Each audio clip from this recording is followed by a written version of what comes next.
All right. Hello, everyone. Rob Forrester, president of Guardian, and my esteemed colleague, Addison Peevy. And we are here to talk today about creator and influencer marketing, which we are both very excited about. And we want to talk to you all about and tell you a little bit more about how we approach it and what we do and why it's important for nonprofits in the faith-based space. You want to say a word about that? Absolutely. Well, this is one of my favorite topics.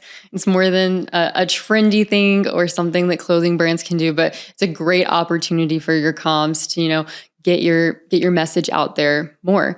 And it's a huge space. I saw that in 2024, it reached $21.1 billion in this market. Yeah. And then by the end of 2025, it will reach $30 billion. It's exploding. Yeah. And so it's just a great opportunity to create awareness for your brand. And I think that there's a huge space for people in our sector, so nonprofits and ministries. So Rob, what do you think that this is going to do for those brands in this space compared to traditional outreach? Yeah. Well, one, and we'll get into it more, but just building authentic relationships. I think social is a great platform for that. Though I think traditional social of just kind of coming to a channel and seeing posts is limited compared to this. I mean, people are used to that and it can become a little bit stale, but I think injecting influencers, creators, and then the communities and the tribes they've built takes it to the next level. So you're able to build and leverage these relationships that creators have built with their audiences, these tribes that are typically like highly involved, really care about what the creators do and say and think. And so there's this huge advantage there to reach their audiences in a more meaningful and hopefully deeper way.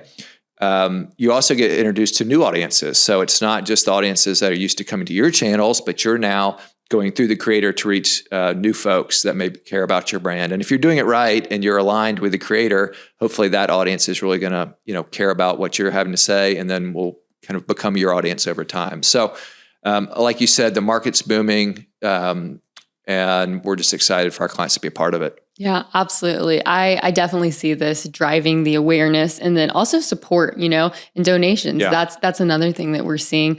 And I read a stat the other day that said 50% of marketers are looking to invest more into creators and strategic partnerships. Really? And so I think that that's something that leaders of nonprofits and ministries should take note of and, follow suit, because this is a great opportunity, like we've been saying, to amplify awareness and fundraising, and then also just support for your organization. And can I add one thing? I think for our clients, the nonprofit space, there's this distinct thing where it's not, you're not just paying a creator to cover a product, but you're finding folks that care about your mission. And so it's not always pay for play. I mean, sometimes, yes, you do need to pay creators, and that makes sense. They are running businesses.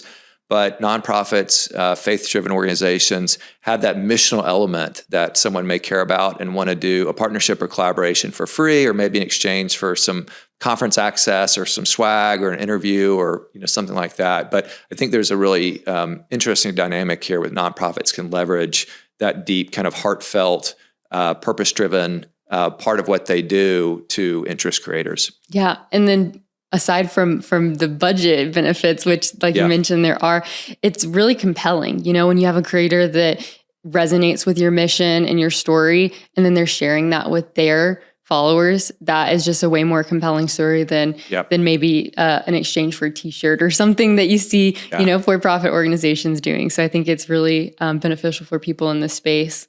We were actually talking with a client that was sharing why they wanted to invest more in influencer marketing.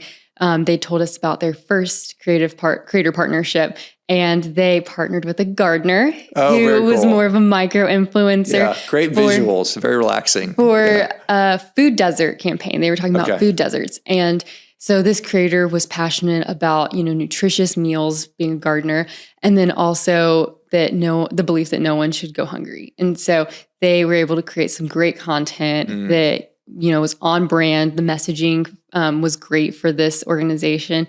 And it was a win-win for both of them, Yeah, great example. Yeah. Well, why don't we go a little deeper? So explore kind of the practical next steps. As we've outlined kind of an 8-phase approach on how we do creator and influencer partnerships to make sure that we are stewarding those relationships well and delivering the right ROI for clients. As we like to say, it's not a set and forget it. I think some of social has become that, of just, especially with AI, cranking out content, scheduling the posts and pressing play. And that's important to have that on your channels. Creative partnerships are a little different. I think they involve more oversight, more collaboration to get the most out of them. So I'll turn it over to you for the first few, and then I'll interject some as well. Yeah, well, the first one, I think when people first start thinking about this, they say, okay, who can we partner with? Who's going to be someone great to work with? The most important question. That's right. Yeah, the most important question. And so we call this the discovery and vetting phase. We're thinking through who's going to be a good fit. And so we want to make sure that they align closely with your mission. We mentioned that before. It just creates that really compelling story. And it's more than just, hey, who can fit into my budget? You want to make sure that they care. That is one of the bigger things that we think through. And we also emphasize 3 things. We emphasize the importance of relevance, authenticity, and alignment. You want to make sure that they have those 3. And then beyond who the creator is, we're also going to vet their engagement rates and who their followers are, and also their quality of post. And so for followers, you want to make sure they're real. That's a really important Especially thing. In this day and age. There's some non-real ones out there. Yeah. There are some non-real ones, and AI bots, a lot of bots on social platforms now. And we can look beyond just if they're real, though. We can look at their location and different demographics to make sure that it aligns with the goals of your campaign.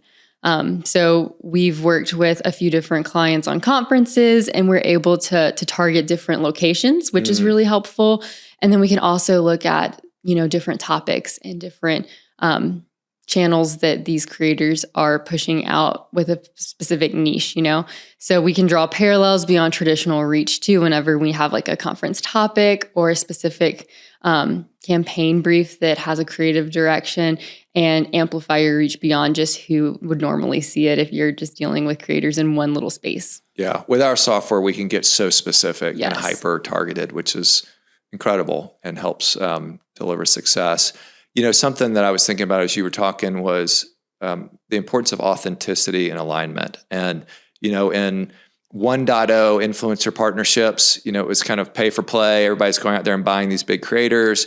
And then there was this huge blowback of saying, like, these creators don't care about this, or they're not, using this. And so it got a bad rap for a while. But I think the industry's learned, and now it's really important to have mission alignment, like you said, authenticity, and that makes sure everybody is, make sure it's a win-win, and that the creator really does care about the product organization, and that the organization feels the same, and that will engage the audience at a much higher level. Absolutely. Well, let me take the next one. So after vetting and discovery, I know we move into just building relationships and reaching out to these creators, and that takes some finesse. We want to respect them, their people.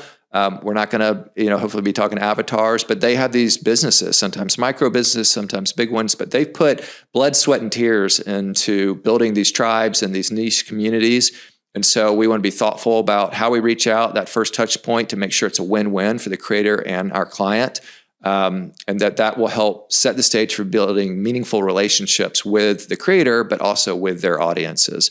And so, again, that initial outreach is really important. And again, that we're there to answer questions too, and just to be a resource to creator, to make their job easier, to help us.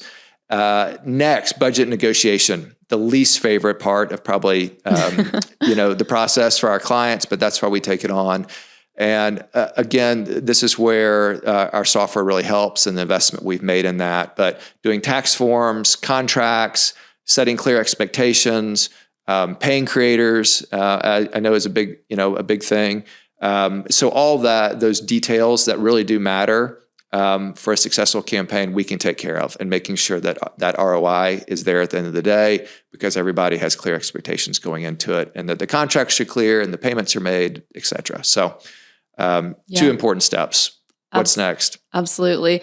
And then during those conversations and after your initial outreach, you're also going to be exploring the creative guidance side of this. So that's our next category. We want to be clear with our campaign direction and goals, but also provide the freedom for the creator to, take a different spin on it. Yeah. And after all, they know their audience best, they know their followers best. And so we definitely want them weighing in and sharing what they think can make this a compelling story. And this is very important to share at the beginning of outreach, sharing, here's what we're doing, here's what our campaign is about, what are your thoughts? And that'll help attract the right creators because you want buy-in from them. That's really important. And like you said, it's not just a set it and forget it sort of mentality. This is an ongoing relationship. This is something that we want to preserve. So there's a future, possible future partnerships, and if not for that client, as a guardian, we've created this partnership with them, and we're able to introduce them to some other clients that maybe align with their goals and mission as well. Yeah, and it's iterative. I mean, we're working with these creators to make sure we're getting better and better as we go along. And like you said, part of the magic is these folks are great at what they do. And so, yes, we need to provide guidance. We need to make sure, the client's goals are met, but at the same time, letting them do their thing and work their magic to build that relationship with their audience and introduce our brand to their audience. So, well, after all that, it's time to launch the campaign, and that's where we provide management and just oversight of the campaign and coordination. Again, that we're there as it's happening to answer questions, to iterate. If a creator needs to be swapped out, if something, they can't do it for some reason, that we're finding somebody else. It's a living, breathing campaign, and so we can't just set it and forget it. But that we're there, kind of every step, every day, to make sure that they deliver on the relationships we hope to build. So, but with that, sometimes things can pop up or maybe go awry. And so fortunately, we have a lot of experience in kind of crisis mitigation, crisis communications. Hopefully nothing reaches the crisis level, but should it happen, we have deep experience there. But that we're really proactively monitoring to make sure nothing gets to that level. So if something's bubbling up, we can address it quickly, and that we can provide that counsel. And then that's really an important part of holistic communications. If you're going to be in the public sphere today, you need to have a crisis lens on everything, because we have seen how quickly things can be misinterpreted, or somebody's disgruntled and something happens. So we're there every step of the way to make sure that doesn't happen, or that we minimize it if it does. Absolutely. And I think it's also really important, in addition to monitoring for, sentiment, how the audience is receiving this message, what the creators are posting, making sure that there's no bumps in the roads there. We're also tracking the performance in real time, because we want you to be able to maximize your opportunities within the time frame that the campaign is live, and capture your impact and return on investment. So if something's going really well, we're able to boost that post, encourage another post if budget allows, learn from that good quality content and the way that the audience receives it and who that creator is, providing insight there. Yeah. But then at the same time, if it's not going so well, or a post doesn't perform as well as you wish it would, you're able to, pivot and provide a different direction, maybe for next week's post, or maybe the next campaign. Yeah. Yeah. We know, for clients, it's really important of what are they getting from this? And, is it meeting their goals, their KPIs, and delivering the ROI that they hope to expect? So tracking and, again, iteration is really important. Yeah. And then at the end of the campaign, we will look at this from end to end comprehensively. We want to help our clients continually refine their strategies with influencer marketing. And like you said, we'll compare their KPIs that we said at the beginning. Did we reach the donations that we wanted to? Did they gain followers and awareness? And we're able to share those insights and learn from it. And I think that's also why it's so great to have a partner in this process. Have someone who has experience with influencer marketing and creator relationships, and being able to execute these creative campaigns and help you ideate too, because the creative aspect of it is so important nowadays, and it's really what gets the attention of their audience. Yeah, the competition for creativity and eyeballs is unbelievable. And just the extent to which some of these influencers and creators will do, sometimes zany things, but, just competition is intense. And so, and even with AI now, it's important. I mean, the creators play such an important role, because, again, they built this audience. They know what resonates. And so to leverage their creative expertise on behalf of our clients is a real win-win. Well, let's talk about bigger picture for a minute. Just that, again, you've heard you've heard us mention that we try to think holistically. Always, we want to start with what a client's organizational goals are, and then communications goals should follow those, and then, of course, strategy and tactics.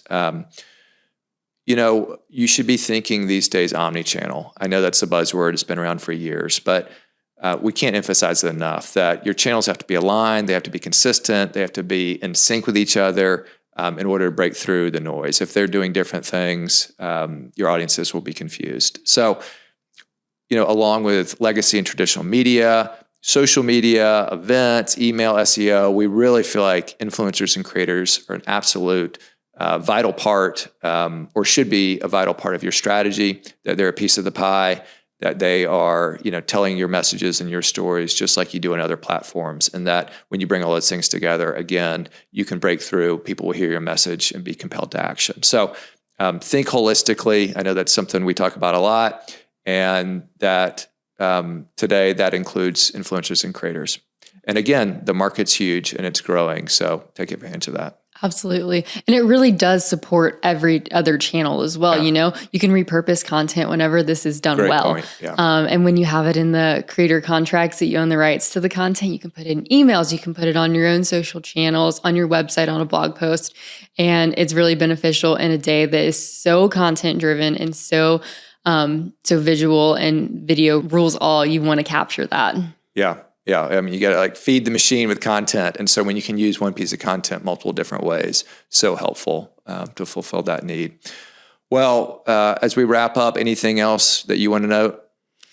I say go for it. I think that there's such a huge opportunity here, and it's really important. I've seen more and more mission-driven organizations diving into this space, and so don't get left behind, I would say. Yeah, agreed. Yeah, if you're not in the space, let us help you get into it and run some campaigns and figure out what works best. If you are in it, but want to, boost your results, or perhaps reach a different audience, please, we're here to help. So, but we would recommend, regardless of where you are, to make sure it's a part of your mix and that you're continuing to invest in this and let it help elevate and build your brand.